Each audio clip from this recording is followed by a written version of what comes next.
Good morning बच्चों, good morning friends. मैं doctor Navratan और आज एक नए टॉपिक के साथ, एक इम्पोर्टेंट टॉपिक के साथ फिर मैं आपके सामने हूं। आज हम बात करेंगे इकोनॉमिक्स की, और इकोनॉमिक्स में मेरा 6 नंबर का ये वीडियो है आज, जिसमें हम बात करेंगे नेशनल इनकम। नेशनल इनकम बच्चों को बहुत ज्यादा कंफ्यूज करता है, बच्चों में बहुत ज्यादा हेजिटेट करता है, कॉम्प्लिकेटेड रखता है बच्चों को। तो मैं बच्चों आज आपसे ये प्रॉमिस करता हूं कि जब मैं आज नेशनल इनकम स्टार्ट कर रहा हूं और जब मैं इसको एंड करूंगा, यानी कि आगे आने वाले वीडियोस भी मेरे नेशनल इनकम से रिलेटेड है, उसमें कुछ मेथड की बात होगी, कुछ एग्रीगेट्स की बात होगी, आज हम इंट्रोडक्शन की बात कर रहे हैं। तो मैं आपसे गारंटी लेता हूं सबसे इजी टॉपिक आपको नेशनल इनकम ही लगेगा। तो आपसे रिक्वेस्ट है कि इससे रिलेटेड सभी वीडियो आप देखें, और मैं इसमें जो लैंग्वेज या जो इसको सिंप्लीफाई करके आपको मैं बताने जा रहा हूं, उसको एक रजिस्टर पे एक पेन के साथ आप लोग अपने पास बैठिए और जो मैं बोल रहा हूं उसको आप लिखिएगा। मैं एक चीज और आपको बता दूं जो यहाँ पे बहुत इंपॉर्टेंट है, वो ये है कि अभी मैं डेफिनेशन आपको बताऊंगा, और ये भी मैं आपको बताता हूं कि अभी डेफिनेशन आपको 100% समझ में नहीं आएगी, यानी कि डेफिनेशन से कभी भी नेशनल इनकम आपकी क्लियर नहीं होगी, बहुत सारे डाउट आपके माइंड में रहेंगे। मगर जब मैं अपना लास्ट वीडियो करूंगा, कंप्लीट करूंगा, तो I promise to you all student, all guys, कि 100% नॉलेज आपके पास होगी, पूरा आपको डिस्क्रिप्शन पता होगा रिलेटेड टू नेशनल इनकम। तो प्लीज जितने भी आगे वीडियो बनेंगे उसको आप वन बाय वन करके देखें, उसको राइट डाउन करें, क्योंकि ये जो इन्फॉर्मेशन मैं आपको दे रहा हूं वो किसी किताब में आपको नहीं मिलेगी, इतना इजी में आपको नहीं मिलेगी। तो पहले आप अपनी नोटबुक में इसको लिखते जाइए और उसके बाद उसको समझिए। और आज हम स्टार्ट करने जा रहे हैं हमारा मेन टॉपिक, इंपॉर्टेंट टॉपिक, जो कि है नेशनल इनकम। तो सबसे पहले पहले आपको बाकी चीज बताने से पहले मैं आपको एक डेफिनेशन देता हूं। इस डेफिनेशन के थ्रू आपको बताता हूं, इस वीडियो को पॉज करके इस डेफिनेशन को जरूर उतार लें, क्योंकि इस डेफिनेशन में ही पूरा नेशनल इनकम है, और इससे रिलेटेड कम से कम 5-6 वीडियो हमारे और बनेंगे। तो अगर हमको ये डेफिनेशन अभी क्लियर नहीं होगी, बट मैं आपसे फिर कह रहा हूं, जब हम लास्ट वीडियो रिकॉर्ड करेंगे आपको 100% रिकॉर्ड होगी। आज इस डेफिनेशन के अकॉर्डिंग आपको 40-50% ही आपको समझ में आएगा, मगर जब इस चीज में आगे और इसके एग्रीगेट्स की बात करूंगा, इसके कंपोनेंट्स की बात करूंगा, मैं आपको इंश्योर करता हूं कि आपको 100% आपके दिमाग में नेशनल इनकम का जो ह्यूमर है या जो भूत है वो चला जाए। तो हम स्टार्ट करते हैं नेशनल इनकम। चलिए डेफिनेशन के थ्रू उसकी हम बात करते हैं। डेफिनेशन क्या कह रही है? डेफिनेशन कह रही है हमारे पास the total net value of all goods and services. देखिए इस डेफिनेशन में जो इंपॉर्टेंट पॉइंट है उसको मैं अंडरलाइन कर रहा हूं और उसको आगे अभी आपको पूरा उसके बारे में बताता हूं। तो सबसे पहला पॉइंट यहाँ पे क्या आ रहा है? The total net value of all goods and services. तो हम बात करते हैं यहाँ पर टोटल नेट वैल्यू क्या है, यानी कि हम वो वैल्यू लेंगे जो कि नेट वैल्यू आपकी कंसीडर की जाएगी। नेट वैल्यू का मतलब होता है जब हम किसी भी ग्रॉस वैल्यू से हम नेट वैल्यू को कैलकुलेट करते हैं। तो उसका पूरा डिस्क्रिप्शन मैं अभी आपको देता हूं। दूसरा मेन पॉइंट कह रहा है ऑल गुड्स एंड सर्विसेज, यानी कि जितनी भी गुड्स एंड सर्विसेज प्रोड्यूस हो रही है उसकी बात हो रही है, produce with in a nation. Third point है यहाँ पे कि produce with in a nation, यानी कि ये जो जितने भी माल बन के तैयार हो रहा है जो कि नेट वैल्यू पे है, वो कहां प्रोड्यूस होना चाहिए? With in the nation. यानी कि जिस नेशन की हम बात कर रहे हैं, अब हम यहाँ पे भारतवर्ष में रहे हैं तो हम भारतवर्ष की बात कर रहे हैं, तो वो कहां प्रोड्यूस होना चाहिए? जितने भी गुड्स एंड सर्विसेज है, कहां पर?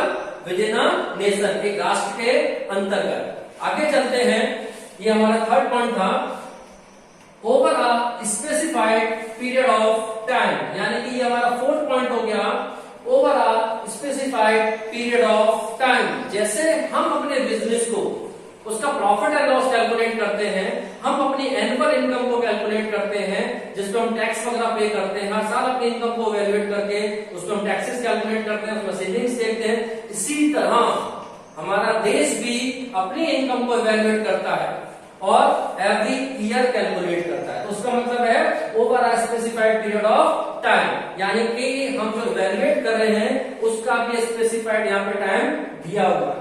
नेक्स्ट चलते हैं, representing the sum total of factor income. देखिएगा यहाँ पे एक चीज आपको ध्यान रखनी है कि what is the factor income, कि यहाँ पर हमारी फैक्टर इनकम की बात हो रही है। इसको भी मैं अभी आगे आपको बताता हूँ what is the factor income. अभी आप केवल ये डेफिनेशन को आप लिखते जाइए। ये हमारा पॉइंट है, फिफ्थ पॉइंट है। इसके बाद मेन कह रहा है कि earn by the normal resident of our country. Sir ये normal resident of our country, ये हमारे पास इस पॉइंट में आता है कि what is the normal resident of our country, यानी कि नॉर्मल रेजिडेंट क्या है। तो मैं हर एक पॉइंट, यानी कि मैंने यहाँ पे जो पॉइंट कलेक्ट करे हैं वो 6 पॉइंट कलेक्ट करे, तो इन 6 पॉइंट के बारे में आपको मैं अभी बताता हूं, मगर आपको सबसे पहले ये डेफिनेशन अपनी नोटबुक में नोट कर लिया। मैं जल्दी से इसको रिपीट करता हूं, फिर मैं आगे चलता हूं। The total net value of all goods and services produce with in a nation over a specified period of time, representing the sum total of factor income earned by the normal resident of our country। यानी कि यहाँ पर जो हम बात कर रहे हैं वो normal resident of a country, यानी कि एक भारतवर्ष में एक स्पेसिफिक पीरियड के अंतर्गत जो भी गुड्स और सर्विसेज प्रोड्यूस हो रही हैं वो सभी को हम कैलकुलेट करेंगे नेशनल इनकम। और नेशनल इनकम में जो हम कैलकुलेट करते हैं वो आप ध्यान रखिएगा फैक्टर इनकम की बात करें, ठीक है। हम किसकी बात करेंगे, फैक्टर इनकम की बात करेंगे। चलिए ये डेफिनेशन आप नोट कर लीजिए, फिर हम उसको एक एक पॉइंट करके मैं आपको और इसके आगे बताता हूं। चलिए अब हम इसके पॉइंट्स की बात कर लेते हैं, जिसमें मैंने आपको 6 पॉइंट बताए थे अपनी डेफिनेशन में। फर्स्ट था आपका टोटल नेट वैल्यू, सेकंड था हमारा all goods and services, third था हमारा produce within the nation, fourth point था specific period of time, fifth point था हमारा फैक्टर इनकम और सिक्स्थ पॉइंट था हमारा नॉर्मल रेजिडेंट। तो हम अभी 4 पॉइंट की बात करते हैं, इसके बाद नेक्स्ट रिमेनिंग 2 पॉइंट्स की बात करेंगे। देखिए यहाँ पर जो बात हो रही है, डेफिनेशन में भी आपको बताया मैंने, डेफिनेशन में हमने बात करी नेट वैल्यू की। तो हमारे पास 2 तरह की वैल्यू निकल के आती है, जिसमें हम परचेज प्राइस पे जो हम एसेट्स को परचेज करते हैं तो हमारे पास 2 चीजें निकल के आती है, एक आपका ग्रॉस और दूसरा नेट। तो यहाँ पे आपको ये समझना पड़ेगा, अपनी बुक में लिख लीजिएगा। तो हम यहाँ पे क्या करते हैं, जो हमारे पास वैल्यू होती है वो किसमें होती है, ग्रॉस में होती है। तो हमको वहां पे क्या करना है, उसको नेट बनाना है, यानी कि हम अपनी जो डेफिनेशन में बात कर रहे हैं वो नेट वैल्यू की बात कर रहे हैं। किसकी बात कर रहे हैं, नेट वैल्यू की। तो नेट वैल्यू, ग्रॉस से जब हम नेट वैल्यू की तरफ जाते हैं तो हमको यहाँ पे क्या करना है, डेप्रिसिएशन को माइनस करना, यानी कि ग्रॉस से जब हम नेट की तरफ जाएंगे तो ग्रॉस से नेट कैसे बनेगा, डेप्रिसिएशन। तो मैं आपको पहले ये बताता हूँ what is the depreciation. Depreciation क्या होता है कि जब हम अपने एसेट्स को यूज करते हैं, अपने गुड्स को जब यूज करते हैं तो आफ्टर सम टाइम उसकी वैल्यू क्या होने लग जाती है, डिडक्ट होने लगती है, डिक्रीज होने लग जाती है।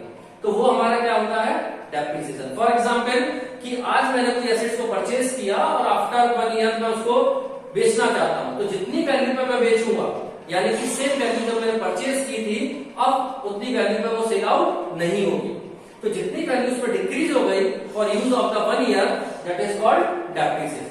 तो हमको अभी ज्यादा डिटेल में नहीं जाना, आपको केवल पॉइंट इतना समझना है कि ग्रॉस से जब हम नेट की बात कर रहे हैं और अपनी डेफिनेशन में हम किसकी बात कर रहे हैं, नेट वैल्यू की, तो हमको क्या करना है, ग्रॉस में से डेप्रिसिएशन को माइनस कर देंगे तो हमारा क्या आ जाएगा, नेट। और इसका अपोजिट भी कह सकते हैं आप कि अगर हम डेप्रिसिएशन को, नेट आपको दिया हुआ है तो डेप्रिसिएशन को जब हम ऐड कर देंगे तो हमारा क्या हो जाएगा, ग्रॉस। ठीक है, समझ में आया कि मतलब आपको इतना समझना है, इसके बाद नहीं कि ग्रॉस में से हम डेप्रिसिएशन माइनस कर देंगे तो नेट आ जाएगा और नेट में हम डेप्रिसिएशन को ऐड कर देंगे तो हमारा ग्रॉस आ जाएगा। दूसरा मेन पॉइंट की ये कह रहे हैं कि ऑल गुड्स एंड सर्विसेज, यानी कि सभी goods and services all over world, पूरी दुनिया में बिजनेस केवल 2 चीजों पर डील होता है, पहला गुड्स और दूसरा सर्विसेज। तो पहला गुड्स एंड दूसरा सर्विसेज में हम यहाँ पे कौन से गुड्स लेंगे, ध्यान रखिएगा, लिख लीजिएगा। यहाँ पर जो हम गुड्स लेंगे वो फाइनल गुड्स होंगे, फाइनल गुड्स एंड सर्विसेज। अब sir final goods and services क्या होते हैं? फाइनल गुड्स एंड सर्विसेज का मतलब है जो कि प्रोसेसिंग यूनिट को कंप्लीट कर चुके हैं, जो कि प्रोसेसिंग यूनिट को कंप्लीट कर चुके हैं, यानी कि आपको केवल यूज टू कस्टमर होने वाले हैं, मतलब वो पूरा कंप्लीट है, अब केवल कस्टमर को यूज करना है। क्योंकि अगर हम बात करें रॉ मटेरियल को उसमें कंसीडर नहीं करेंगे, हम इसमें वर्क इन प्रोग्रेस मटेरियल को कंसीडर नहीं करेंगे, हम केवल वही कंसीडर करेंगे जो बन के माल तैयार है, जो फाइनल गुड्स में तैयार है, केवल उसी की बात करेंगे। ठीक है, समझ में आया? फोर्थ पॉइंट कह रहा है produce within the nation. Produce within the nation का मतलब होता है हर एक कंट्री की एक ज्योग्राफिकल बाउंड्रीज होती है। आपने भारत का नक्शा देखा होगा, भारत का जो नक्शा है उसमें भी भारत की कुछ आपकी बाउंड्रीज है, जिसके बाद दूसरा देश लग जाता है। तो यहाँ पर हम किसकी बात कर रहे हैं? डोमेस्टिक टेरिटरी की बात कर रहे हैं। डोमेस्टिक टेरिटरी का मतलब है कि विद इन अ नेशन, कि जो हमारी टेरिटरी कितनी है, हमारी टेरिटरी जो भारत का जो नक्शा है केवल उसकी बात इसमें की जाएगी। उसमें क्या प्रोड्यूस होना चाहिए? ऑल गुड्स एंड सर्विसेज, चाहे हमारे यहाँ हो रहा हो या रिमेनिंग 29 स्टेट्स में, 28 स्टेट्स में हो रहा हो या सेंट्रल टेरिटरी में हो रहा हो, कहीं भी हो रहा हो, अगर वो भारत का हिस्सा है तो वो जितने भी गुड्स एंड सर्विसेज अगर भारत में प्रोड्यूस हो रहे हैं वो सभी हमारा क्या कराएंगे? आपका नेशनल इनकम का पार्ट कराएंगे। यानी कि produce within the nation का मतलब है हमारे नेशन में प्रोड्यूस होना चाहिए। यहाँ पर एक पॉइंट और आ जाता है कि सर जो हमारे यहाँ हो रहा है, जो बाहर प्रोड्यूस हो रहा है, हमारी कंपनियां बाहर है, उसको भी मैं आपको बताऊंगा। अभी यहाँ पर आपको उसको क्लिक नहीं करना, मैंने आपको इसलिए पहले बता दिया, कुछ बच्चों में बहुत जल्दी कंफ्यूजन आ जाता है। तो अभी हम जो बात कर रहे हैं केवल इतना है कि produce within the nation, हमारे जो भारत की बाउंड्रीज है उसके अंदर जो भी माल प्रोड्यूस हो रहा है, चाहे वो गुड्स हो चाहे वो सर्विसेज हो, केवल उसको ही कंसीडर करना है। चलिए फोर्थ पॉइंट पे आते हैं, स्पेसिफाइड पीरियड ऑफ टाइम। जैसे हम अपनी इनकम को इवैल्यूएट करते हैं पर ईयर, जैसे हम अपने बिजनेस के प्रॉफिट एंड लॉस को इवैल्यूएट करते हैं पर ईयर, इसी तरह हमारे पास नेशनल इनकम को भी हर साल इवैल्यूएट किया जाता है। क्योंकि इसमें कुछ डिक्रीमेंट होते हैं, कुछ आपका इंक्रीमेंट होते हैं। जो इंक्रीज हो रहा है या डिक्रीज हो रहा है वो आपको कब पता चलेगा? यानी कि उसके लिए हमको एक स्पेसिफाइड पीरियड टाइम बनाना पड़ेगा, और जो स्पेसिफाइड पीरियड ऑफ टाइम हम इसके लिए बना रहे हैं वो हम इसको कंसीडर करते हैं। उसका मतलब यहाँ पे सिंपल सा है, ओनली 1 ईयर, यानी कि केवल आपको 1 साल ही इसमें कंसीडर करनी है। जैसे हम फाइनेंशियल ईयर अपना बनाते हैं, अपनी इनकम को इवैल्यूएट करते हैं, वैसे ही हमारी नेशनल इनकम भी हर साल इवैल्यूएट होती है। ठीक है, ये 4 पॉइंट समझ में आ गए। अब हम बात करते हैं रिमेनिंग 2 पॉइंट्स की। चलिए अब हम बात कर लेते हैं 5th पॉइंट की, जो कि बहुत इंपॉर्टेंट पॉइंट है। वो पॉइंट है आपका फैक्टर कॉस्ट। देखिए फैक्टर कॉस्ट का मतलब सिंपल सा केवल यहाँ पे इतना है कि किसी भी प्रोडक्ट एंड सर्विसेज को बनाने में कितना उसमें डायरेक्ट और इनडायरेक्ट एक्सपेंडिचर हुआ, तो डायरेक्ट और इनडायरेक्ट एक्सपेंडिचर ही हमारा फैक्टर कॉस्ट कहलाता है। तो किसी भी प्रोडक्ट को बनाने के लिए हमें इन 4 फैक्टर की जरूरत पड़ती है। First labour, land, labour, capital और इंटरप्रेन्योर। यहाँ पर जब हम ये जो हमारे फैक्टर्स हैं इसके अंगेंस्ट में हमको क्या मिलता है? लैंड के अगेंस्ट में हमको रेंट मिलता है, लेबर के अगेंस्ट में उसको कंपनसेशन मिलता है, यानी कि जो भी एम्प्लॉय कंपनसेशन है उसको सैलरी मिलती है, वेजेस मिलती है, उसको रहने के लिए घर मिलता है, कुछ और अलाउंसेस उसको मिलते हैं, वो हमारा कंपनसेशन ऑफ एम्प्लॉय है। कैपिटल के अगेंस्ट में हमको इंटरेस्ट मिलता है, क्योंकि हम कैपिटल इन्वेस्ट करते हैं तो उसके अगेंस्ट में हमको इंटरेस्ट मिलता है। और इंटरप्रेन्योर क्या होता है कि जो बिजनेसमैन होता है, जो अपने रिस्क को बियर करता है और अपने कैपिटल को बिजनेस में लगाता है, जिसे हिंदी में साहसी भी कहते हैं, that is called entrepreneur. Entrepreneur को क्या मिलता है? प्रॉफिट। फॉर एग्जाम्पल, आपको एग्जाम्पल के थ्रू मैं बताता हूं। मान के चलिए कि मेरे को ये शर्ट का मैन्युफैक्चरिंग करना है, ये जो मैं शर्ट पहना हूं इसमें हमारी कॉस्ट क्या है? तो फॉर एग्जाम्पल जब ये शर्ट हमारी बनेगी तो हमको एक फैक्ट्री की जरूरत पड़ेगी, एक लैंड की जरूरत पड़ेगी जिसपे ये वर्किंग होगी। इसी तरह हमको लेबर की जरूरत पड़ेगी, इसी तरह हमको उसकी कैपिटल की जरूरत पड़ेगी, और सबको चलाने के लिए हमको इंटरप्रेन्योर की जरूरत पड़ेगी। तो फॉर एग्जाम्पल मान के चलिए एक फैक्ट्री की अगर कॉस्ट को एनालाइज करना चाहता हूं कि इसकी कॉस्ट कितनी है, तो हम क्या करेंगे? यहाँ पे जो हमारे पास आपका लैंड है, जो फैक्ट्री अवेलेबल है, उसकी हम कॉस्ट मान लेते हैं 100 रुपीज। सेकेंड, इसको बनाने में कोई ना कोई एम्प्लॉय यानी कि कोई वर्कर काम आया होगा इसने इसको प्रोसेसिंग किया होगा, उसकी हम कॉस्ट को मान लेते हैं 100। Again capital in the form, जब आपने रॉ मटेरियल परचेज किया या जो भी इन्वेस्टमेंट किया हुआ है कैपिटल फॉर्म में, उसकी हम कॉस्ट को मान लेते हैं, मान के चलिए 100। और एंटरप्रेन्योर, कोई भी बिजनेस प्रॉफिट के लिए होता है, तो एंटरप्रेन्योर को भी क्या चाहिए, यहाँ पे प्रॉफिट चाहिए, तो यहाँ पे हम क्या कर लेते हैं, इसको भी हम क्या मान लेते हैं 100।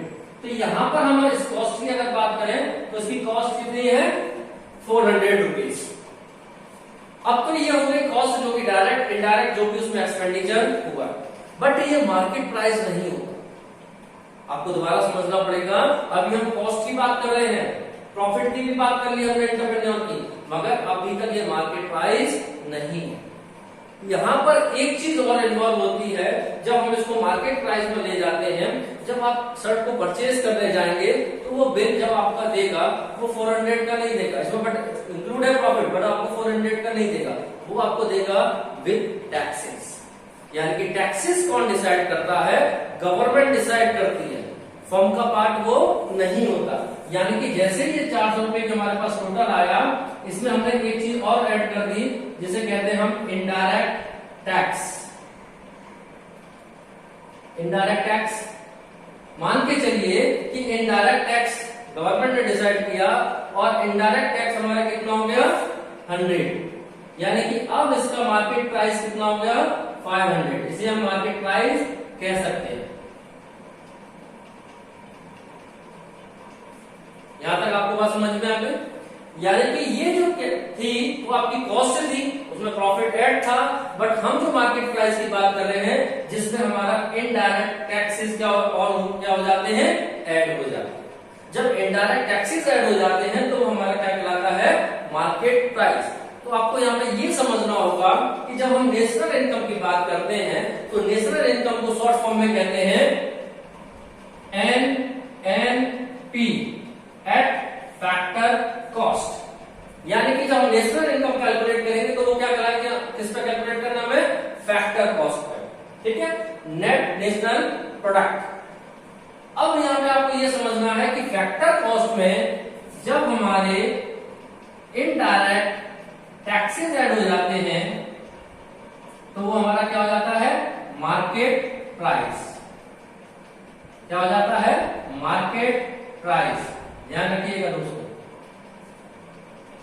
अब जब हमारा ये मार्केट प्राइस हो गया तो हमको यहां पे क्या चाहिए, NNPFC यानी फैक्टर कॉस्ट चाहिए। तो आपको जब आगे न्यूमेरिकल में अगर कभी मिलता है कि हमें मार्केट प्राइस दिया हुआ है तो मार्केट प्राइस में से हम क्या करेंगे, टैक्सेस को माइनस कर देंगे तो हमारा क्या आ जाएगा, फैक्टर कॉस्ट।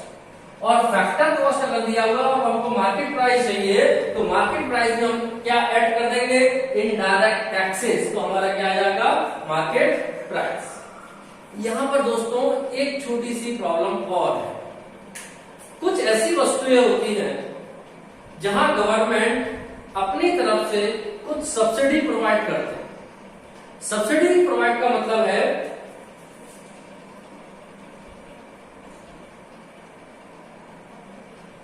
सब्सिडी जो वर्ड है आपने देखा होगा, कुछ ऐसे प्रोडक्ट्स होते हैं वहां पे गवर्नमेंट अपनी तरफ से कुछ सब्सिडी प्रोवाइड कर देते हैं। तो फॉर एग्जांपल कि अगर मैं शर्ट की बात करूं और ये मान के चलता हूं कि इस पे गवर्नमेंट ने 10% मुझे क्या दे दी, सब्सिडी दे दी। तो 10% जब मुझे सब्सिडी दे दी तो अगर मैं 500 का बैलेंस है, अगर मैं इसका 10% निकाल दूं फॉर सब्सिडी तो यहाँ पे कितना हो गया 50 रुपीज। तो अब इसका मार्केट प्राइस कितना हो गया 450। जैसे फॉर एग्जांपल आपने देखा होगा जो एलपीजी गैसेस आती हैं आपके घर पे तो वो आपको मार्केट प्राइस पे ही मिलती है, यानी कि इस रेट पे मिलता है। बट आफ्टर सम टाइम, एक दो दिन बाद गवर्नमेंट आपके अकाउंट में डायरेक्ट सब्सिडी ट्रांसफर कर देती है, यानी कि वो आपको मार्केट प्राइस में से कुछ अमाउंट गवर्नमेंट की तरफ से एक रिलैक्सेशन आपको दे देती है। तो वो आपका जो बचा हुआ अमाउंट है वो कितना हो गया, आपका मार्केट प्राइस हो गया। यानी कि एक पर्सन ने कितना अमाउंट पे दिया 450। इसी तरह जो सोलर प्लांट वगैरह जो लगते हैं वहां पे भी गवर्नमेंट इसी सब्सिडी को प्रोवाइड करती है। तो अभी आपको केवल इतना समझना है, तो यहाँ पे बहुत इंपॉर्टेंट है, फैक्टर कॉस्ट में डायरेक्ट टैक्सेस को ऐड कर मार्केट प्राइस आ जाता है, और मार्केट प्राइस में से हम इनडायरेक्ट टैक्सेस को माइनस कर देते हैं तो फैक्टर कॉस्ट आ जाती है। अगर आपको सब्सिडी दिया हुआ है वो हम क्या कर देंगे इसमें से माइनस। चलिए फिफ्थ पॉइंट की तरफ चलते हैं। चलिए अब हम बात करते हैं लास्ट पॉइंट की, जो कि है हमारा नॉर्मल रेजिडेंट। ये डेफिनेशन का हमारा लास्ट पॉइंट था। नॉर्मल रेजिडेंट से पहले हमको ये पता होना चाहिए रेजिडेंट क्या होते हैं। देखिए रेजिडेंट हमारे दो तरह के होते हैं, एक नॉर्मल रेजिडेंट और दूसरा नॉन नॉर्मल रेजिडेंट। इसके लिए मैंने, इसके डिफरेंस के लिए, इसके मीनिंग के लिए मैंने एक अलग से वीडियो बनाया है, बट यहाँ पे हमको केवल इतना समझना है कि what is the normal resident. Normal resident के लिए हमारे पास दो कंडीशन है। फर्स्ट कंडीशन कह रही है कि economic interest in our country, कि वो व्यक्ति जिसका कि इकोनॉमिक इंटरेस्ट हमारी कंट्री से जुड़ा हुआ है वो व्यक्ति हमारा नॉर्मल रेजिडेंट कहलाता है। चाहे वो किसी प्रोफेशन में हो या कोई बिजनेसमैन हो या अदर कोई एक्टिविटीज में हो, वो अगर इकोनॉमिक इंटरेस्ट हमारी कंट्री से रिलेटेड है तो वो भारतवर्ष का या भारत का वो नॉर्मल रेजिडेंट कहलाएगा। इसमें कुछ बच्चों को कंफ्यूजन भी होता है। आपको एक और एग्जाम्पल के थ्रू और क्लियर करता हूं। मान के चलिए कि हमारे नेवी के जो पर्सन होते हैं वो 6-6 महीने, 12-12 महीने, 1-1 साल किसी और कंट्री में रहते हैं, बट उनका जो इकोनॉमिक इंटरेस्ट है वो हमारा किससे रिलेटेड है? भारत से रिलेटेड है। यानी इकोनॉमिक इंटरेस्ट वो भारत से रिलेटेड है तो वो इस भारत के ही नॉर्मल रेजिडेंट कहलाए। इसी तरह कोई रिसर्च के पॉइंट ऑफ व्यू से, कोई मेडिकल के पॉइंट ऑफ व्यू से कोई बाहर रहता है और वो उस पर्टिकुलर टाइम के बाद जिसमें वो बाहर रह के लौट रहा है और बाहर ही रह रहा है, कंट्री में नहीं रह रहा, कंट्री से बाहर रह रहा है, बट उसका इकोनॉमिक इंटरेस्ट किससे रिलेटेड है? इंडिया से रिलेटेड है, तो वो हमारा भारत का नॉर्मल रेजिडेंट कहलाएगा। दूसरी कंडीशन की बात, दूसरी कंडीशन में कह रहा है residing in a country for a period of 1 year, यानी कि एटलीस्ट वो भारत में 1 साल रहा। तो 1 साल अगर वो भारत में रहा होगा तो हमारा नॉर्मल रेजिडेंट कहलाएगा। अब यहाँ पे दिक्कत ये आती है कि सर 1 साल भारत में रहा हो और वो यहाँ का नॉर्मल रेजिडेंट कहलाएगा। हमारे बहुत सारे लोग तो बाहर रहते हैं, उनको काफी टाइम बाहर हो गया, तो क्या वो हमारे नॉर्मल रेजिडेंट नहीं? तो हमको ये यहाँ पे क्लियर करना पड़ेगा कि उनका इकोनॉमिक इंटरेस्ट कहाँ से जुड़ा हुआ, जहां से उसका इकोनॉमिक इंटरेस्ट जुड़ा हुआ है वहीं का वो रेजिडेंट कहलाएगा। फॉर एग्जाम्पल, जैसे आपने एम्बेसी के बारे में सुना होगा। एम्बेसी क्या होता है? दूतावास होते हैं। हर कंट्री के अलग अलग देश में दूतावास होते हैं। भारत के भी अलग अलग कंट्री में दूतावास है, और इंडिया में भारत, अदर कंट्री के भारत में दूतावास है, जैसे हम एम्बेसी कहते हैं। तो अगर हमारी कंट्री के यूएस, यूके, फ्रांस या अदर कंट्री में हमारा जो एम्बेसी है और तो उसमें जितनी भी एक्टिविटीज हो रही है वो इंडिया से रिलेटेड होती है, यानी कि इकोनॉमिक इंटरेस्ट उसका कहां पे है? इंडिया में। उन पर्सन को पे कौन करता है?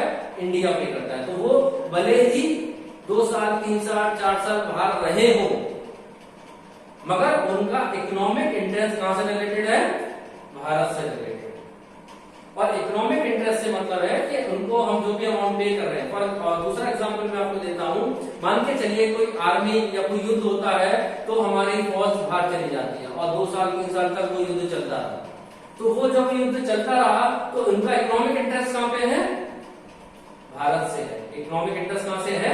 भारत से। तो वो भारत का ही नॉर्मल रेजिडेंट कहलाएगा।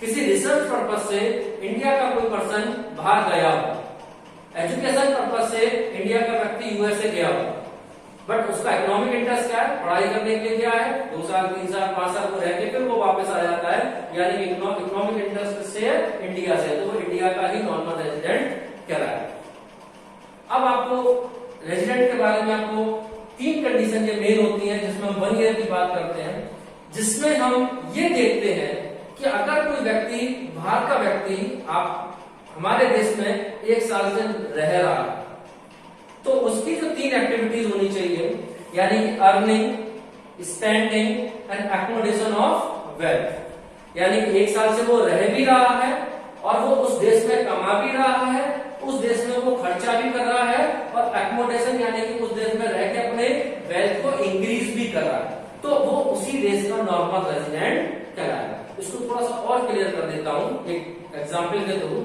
मान के चलिए कि बाहर का कोई व्यक्ति हमारे देश में रह रहा है और रहने के साथ साथ वो वहां पर अर्निंग भी कर रहा है। मान के चलिए 2 साल उसके पास हमारे भारत में वो रह रहा है, 2 साल से रह रहा है, उसके साथ वो वहां पे क्या कर रहा है, भारत में ही अर्निंग कर रहा है, भारत में ही स्पेंडिंग कर रहा है, यानी कि भारत में ही वो क्या कर रहा है, खर्च कर रहा है, और भारत में ही एकोमोडेशन रहने के साथ साथ अपनी वेल्थ को इंक्रीज कर रहा है, तो वो भारत का ही निवासी कहलाएगा, यानी कि नॉर्मल रेजिडेंट ऑफ इंडिया कहलाएगा, भले ही उसकी सिटीजनशिप अमेरिकी की क्यों ना हो, चाहे वो यूएस का रहने वाला हो, चाहे वो यूके का रहे। इसका जस्ट अपोजिट मैं आपको और एग्जांपल देता हूं।